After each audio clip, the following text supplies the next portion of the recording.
So I just wanted to go over, I saw a few people had some bendy arms in their animation, so I just wanted to go over like one or two quick rigging things for that. Basically, where to add joints to get sort of different functionality. So I have this little setup here, and it's the same setup. And I'm just going to try connecting the IK handles basically in like two different places to show you guys maybe one or two things to consider so that your arms don't look super crazy broken. Alright, so I'll start with the bottom one. And I'm going to do basically just a IK handle through like the entire arm. So from the first joint to the last joint. You know, you'll see when we move this, IK handles will bend multiple joints at once.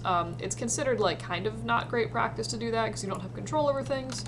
But for simple robot arms, it's certainly not the end of the world. Like I did that before. I really knew, you know, how IK handles were supposed to work and whatnot. So it's, like I said, not the end of the world. So I'm going to go ahead and point constrain this control to the IK handle. So now that works. I'm also going to go ahead and bind the skin of these to the joints, and for this I am going to use joint hierarchy. And I'm going to go ahead and I like setting this to 3. I've never found 5 to be particularly helpful. And then for this last one, I'm just going to bind the skin to that very last, if I can select it, that very last joint, and I'm just going to do selected joints for this one. So now we should have a little moving arm. That, you know, does some bendy stuff. Now the thing that you'll notice about this is, like, the arm, if you look like where it connects into the body, it's kind of like flipping around all crazy and it's like not attached properly. And that's just a function of how the IK handle was set up. So I'm also going to go ahead and do the thing where, like, if you want control of the wrist, oh my god, stop selecting the stupid IK handle. So like if you want control of the wrist, you just have to do that little orient constraint there. So now we have wrist control and IK control. But again, we have a lot of clipping issues here, so what I would recommend doing is making, I actually have them here, I just didn't utilize them properly, but making basically extra joints as like sort of placeholders that are like just within the body and then just within the arm. And it's going to give you a little bit more flexibility to sort of control what's actually happening with your skeleton. So what I'm going to do is go ahead and make another IK handle. Same settings as before, except this time I'm going to skip that first joint and connect it from like that second joint to, I guess, the sort of bottom-ish of the wrist there. So that now when we move the IK handle, you'll see it's not quite moving from the body itself. And then I'm just going to go ahead and finish setting that up with a point constraint, orient constraint to the wrist. And I actually, you know, might switch that orient constraint, we'll see. And then I'm also going to go ahead and like bind all of these skins. So skin, bind skin, select joints, this dude. Should still be joint hierarchy for the whole thing. And let's see what we have by default now. So we have, now you'll see like the arm is, it's still a little bit wonky, but it's like staying in place a little bit better. And then we still have control of that arm. So I'm actually going to, out of curiosity, see what happens if I get rid of the orient constraint on that and then put it on the actual very end of the wrist. I think that might work a little bit better in terms of the hand like not clipping through the arm when it bends. Let's see what happens. Okay, so that's like a little bit kind of better, sort of. So that could be fixed with sort of weight painting. The other thing you could do if you wanted to get really aggressive with it is actually put the, like if you really wanted to avoid that clipping, what you could do is basically make a pseudo wrist kind of thing.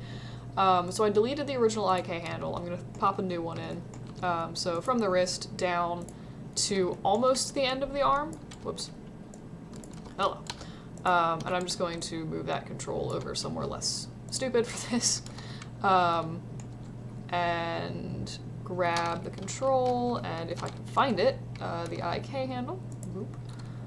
Do another constraint point, and then this time I'm going to do that orient constraint to the, still that last area of the the wrist.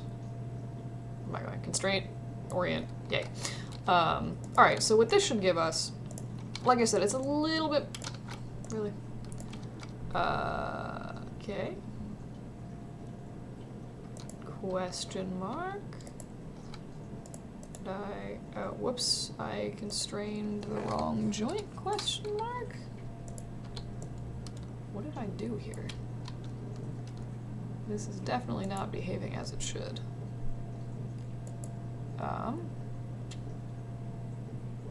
This also could theoretically maybe be an instance of, see what happens if I delete that and then make a new one. This maybe is an instance of, hang on. Apparently this morning I cannot talk and also do things. Okay. Okay, so my theory here is actually that I don't have a bend in the arm, which is causing issues, which is weird because it didn't cause issues before. But either way, I'm just going to go and sort of run through the basic setup without that, I guess, super functional. Basically, you can see we have control of this last little area of the wrist. And then if we wanted to, we could add another control here and then have more control of the hand itself. So you could also do this closer to the wrist. It doesn't need to be obviously like all the way down the arm. But by not constraining it directly to the wrist, like I said, we do have control over not sort of having that crazy looking break that we had with this, where like the hand is clipping through. And then we would have to like manually rotate it, and you know, you can only rotate it so far before it still starts clipping again. So it gives you a little bit more control over the arm itself. So I would recommend, again, adding those extra little joints in. And then one thing you can do, I'm gonna go ahead and set this up the quote-unquote wrong way again, so that at least the IK handle will be sort of working on one part of the limb. And I'm just gonna be lazy and just sort of move this manually and not set up the control again. But, so one thing you can do, if you get like a little bit of deformation on this arm, is go in and grab the last few, I'm just gonna hide that. Just grab the last few vertices of the arm and go, you can do this with weight painting as well. I just think it's easier with the component editor. So there should be a tab for smooth skins, just grab that. And for joint 1, which is the first joint in the chain, which ideally would be labeled better, just go ahead and enter values of all 1, and you can see that now it's basically snapping perfectly and very nicely into the body, and that's not going to deform at all, since that joint is just sort of a placeholder kind of dealio there. You could also use, like if you just sort of put an arm joint a little farther out, you could also just attach that into the chest. That would work basically exactly the same. I just think it's a little bit easier to do it kind of manually, or like have that extra joint. It just looks a little bit neater, but again, functionally it does exactly the same thing. So, you know, you can tweak them until they do whatever you want. The arm should probably have a little more geometry in it, but like shrugs. So hopefully that was helpful, just like a little bit on sort of not having your bendy floppy arms clip through the body. Mostly just, you know, consider your joint placement. It is worth playing with it a little bit before you get super crazy far into the rig, just to make sure everything's bending the way that you want it before, again, you spend a bunch of time setting up stuff that you're gonna have to redo or like doesn't work.